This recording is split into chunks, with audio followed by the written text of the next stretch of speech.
I'm here with Brian Coyle. Brian, tell us a little bit about your involvement here today. Sure. I'm from the Smithsonian. I work with the Conservation Commons and their Earth Optimism program.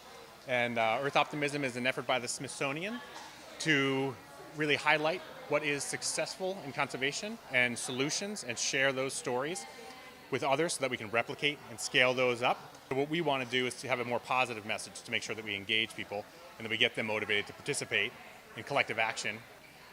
Part of that, for sure, is reaching out to youth and empowering youth and working with the next generation of leaders. And so we're doing that in partnership with a local NGO, the Global Collabs Network. And we work with teens, and they come together from different schools, different environmental clubs. They design their own program, their own conservation campaign, and then they implement it. And we help to facilitate that through virtual meeting rooms, to connecting them with other organizations and resources they need in order to be successful.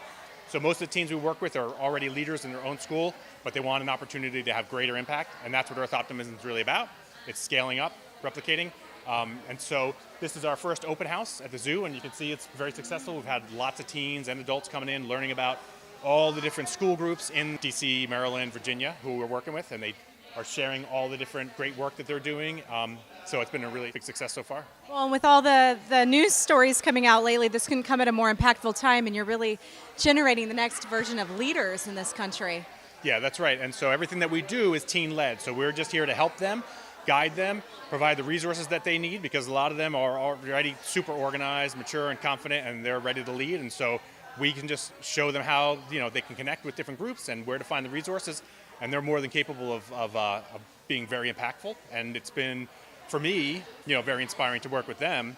And they love to work with the Smithsonian, and it's their institution. So we also want to make the Smithsonian available to them, responsive to them. What do they think that we need to do for the future? Because they're the ones who understand that best. Tell us more about the hat. Let's see, we have the food conservation, plastic waste, recycling. What else? So my daughter made this for me this morning. And so we're also doing a pilot program here at the zoo today, where instead of having the regular metal, garbage, and recycling containers out along the trail, we've moved a lot of those from certain areas around the cafeterias, and we have a volunteer who's stationed at our resource recovery station.